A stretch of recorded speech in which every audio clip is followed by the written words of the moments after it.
Hi friends, പുതിയ വീഡിയോയിലേക്ക് എല്ലാവർക്കും സ്വാഗതം. ഞാൻ ഇന്നിവിടെ വന്നിരിക്കുന്ന ഒരു ഈസി ആയിട്ടുള്ള തനി നാടൻ രസം റെസിപ്പിയുമായിട്ടാണ്. ഈ റെസിപ്പിയിലേക്ക് കടക്കുന്നതിന് മുമ്പായിട്ട് നിങ്ങൾ ആദ്യമായിട്ടാണ് ഈ ചാനൽ കാണുന്നതെങ്കിൽ പ്ലീസ് ഒന്ന് ലൈക്ക് ചെയ്യുക, സബ്സ്ക്രൈബ് ചെയ്യുക, അതോടൊപ്പം തന്നെ ഇതിനോടൊപ്പം കാണുന്ന ബെൽ ബട്ടൺ ഒന്ന് ക്ലിക്ക് ചെയ്യുകയും ചെയ്യുക. ഇനി ഈ രസം എങ്ങനെയാണ് ഉണ്ടാക്കുന്നതെന്ന് നോക്കാം. അതിനുവേണ്ടി ഞാൻ ആദ്യം രസം പൗഡർ ഉണ്ടാക്കാൻ വേണ്ടി ഒരു ചീനച്ചട്ടി അടുപ്പത്ത് വെച്ചു. അതിലേക്ക് 1 ടീസ്പൂൺ ഉലുവ, 1 ടീസ്പൂൺ ചെറിയ ജീരകം, 1.5 ടീസ്പൂൺ കുരുമുളക്, 2 ടീസ്പൂൺ മല്ലി,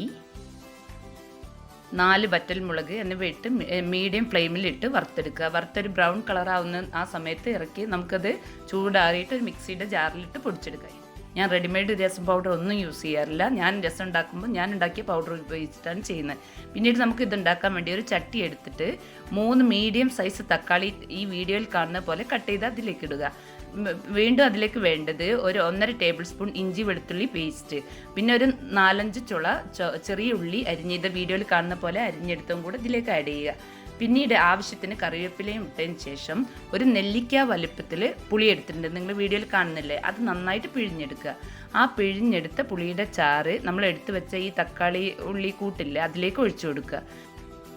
ഇനി നമുക്കിതിലേക്ക് ആവശ്യമായ പൗഡറുകൾ ഇട്ട് കൊടുക്കുക. അതിനു വേണ്ടി ഞാൻ 1 ടീസ്പൂൺ മഞ്ഞൾപ്പൊടി, 1.5 ടീസ്പൂൺ മല്ലിപ്പൊടി, 1 ടീസ്പൂൺ കാശ്മീരി ചില്ലി പൗഡറാണ് ഞാൻ എടുത്തിട്ടുള്ളത്. നിങ്ങൾ ഏത് മുളക് പൊടിയാണോ യൂസ് ചെയ്യുന്നത് അതിട്ട് കൊടുക്കുക. അതിനുശേഷം പിന്നീട് നമ്മൾ ഉണ്ടാക്കി വെച്ച ആ രസം പൗഡർ ഇല്ലേ, ആ പൗഡറിൽ 1 ടീസ്പൂൺ മാറ്റി വെച്ചതിന് ശേഷം ബാക്കിയുള്ള പൗഡർ മൊത്തം ഈ നമ്മൾ എടുത്തു വെച്ച ചട്ടിയിലേക്ക് ഇട്ട് കൊടുക്കുക. എന്നിട്ട് ആവശ്യത്തിന് ഉപ്പും കൂടെ ഇട്ടതിന് ശേഷം നിങ്ങൾക്ക് രസം എത്രയാണോ തിക്നെസ് വേണ്ടത് അതിനനുസരിച്ച് വെള്ളം ഒഴിച്ചു കൊടുക്കുക. ഞാനിപ്പോൾ ഒരു 1.5 കപ്പ് വെള്ളമാണ് അതിന് പുളി പിഴിഞ്ഞ് ഒഴിച്ചതിന് ശേഷം ഒഴിച്ചു കൊടുക്കുന്നത്. എന്നിട്ട് ഇത് നന്നായിട്ട് മിക്സ് ചെയ്ത് നമുക്കിത് സ്റ്റൗവിലേക്ക് മാറ്റാം. സ്റ്റൗവിലേക്ക് വെച്ച് ഒരു 5 മിനിറ്റോളം ഇത് വേവിക്കണം. വെന്ത് കഴിഞ്ഞ് ഒരു 5 മിനിറ്റ് കഴിഞ്ഞാൽ നമുക്കിതിലേക്ക് ആവശ്യത്തിന് കായം പൗഡർ ഇട്ട് കൊടുക്കാം. കായം പൗഡർ ആണെങ്കിൽ ഈ സമയത്ത് ഇട്ടാൽ മതി, കായ കട്ടയാണെങ്കിൽ മുന്നേ ഇട്ട് കൊടുക്കണം. എന്നിട്ട് ഇതിലേക്ക് മല്ലിയില ചേർത്ത് കൊടുക്കുക. ഞാൻ ആഫ്രിക്കൻ മല്ലിയിലയാണ് ചേർത്ത് കൊടുക്കുന്നത്. മല്ലിയില എത്ര കൂടുന്നോ അത്രയും ടേസ്റ്റ് രസത്തിന് കൂടും. എന്നിട്ട് നമുക്കിത് സ്റ്റൗ ഓഫ് ചെയ്തതിന് ശേഷം ഒരു താളിക്കാൻ വേണ്ടി ഒരു പാൻ അടുപ്പത്ത് വെക്കുക. ആ പാനിലേക്ക് ഞാൻ 1.5 ടേബിൾ സ്പൂൺ വെളിച്ചെണ്ണയാണ് ചേർത്ത് കൊടുത്തിട്ടുള്ളത്.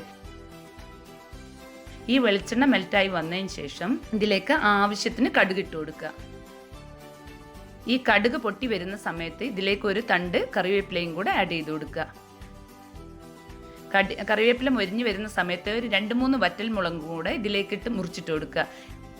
എന്നിട്ട് നമ്മൾ മാറ്റി വെച്ച മസാലക്കൂട്ടിലെ രസം പൗഡർ, ആ പൗഡർ ബാക്കിയുള്ള ഇതിലിട്ട് ഒരു ബ്രൗൺ കളറാവുന്ന ആ ഒരു പരുവത്തിലാക്കി എടുത്തിട്ട് നമ്മൾ ഉണ്ടാക്കി വെച്ച രസക്കൂട്ടിലേക്ക് ഒഴിച്ചു കൊടുക്കാം. ഇപ്പം നമ്മളുടെ തനി നാടൻ രസം റെഡി ആയിട്ടുണ്ട്. നിങ്ങൾ ഇതൊന്ന് ട്രൈ ചെയ്ത് നോക്കുക. അതിൻ്റെ ഫീഡ്ബാക്ക് എന്നെ അറിയിക്കുക. കമൻറ്റ് ചെയ്യാനും മറക്കരുത്. അടുത്ത വീഡിയോയുമായി വരുന്നവരെ എല്ലാവർക്കും ബൈ.